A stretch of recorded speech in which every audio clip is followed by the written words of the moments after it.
were able to get the motor out. It wasn't too bad. Definitely wouldn't have been able to do this by myself because that's a big ass motor. Here's the aftermath.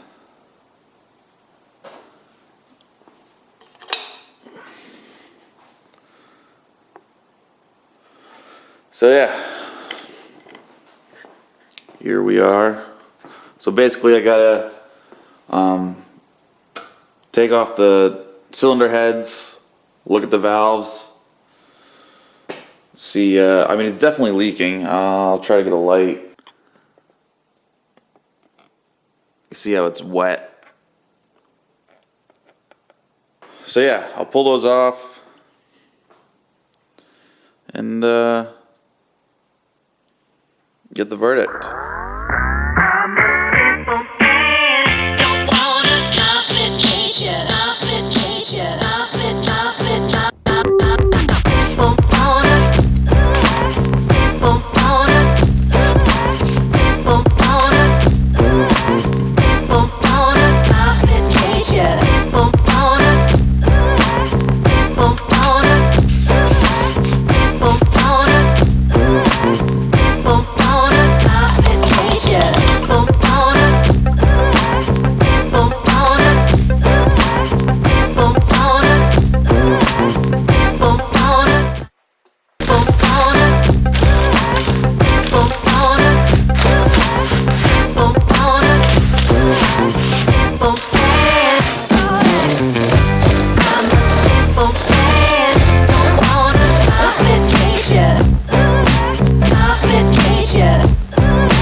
So I had to get a bolt, grind it down a little bit, and I cut up here so I can get a wrench on it.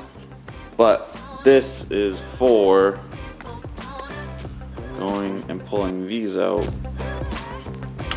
So this just sits in there.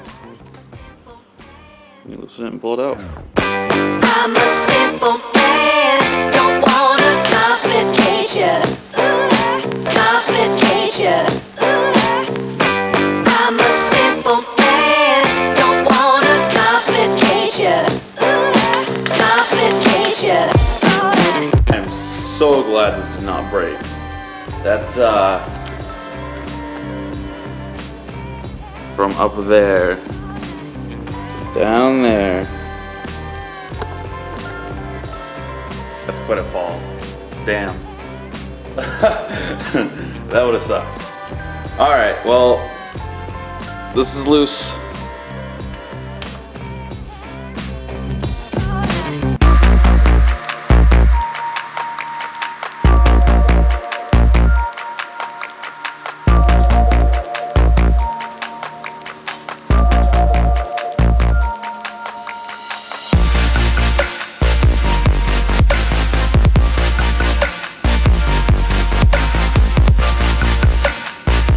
So let's try this, let's just try the throwing the camera on the pedestal again.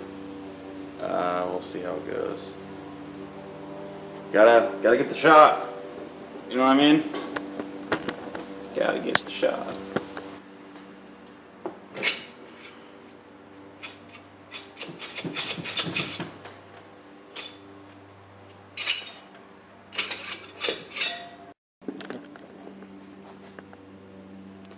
So this is the cylinder, the one that was having most of the issue anyways. I mean, they're both leaking, the seals, but this is the one that was the worst, which is the rear. So I gotta pull these off next.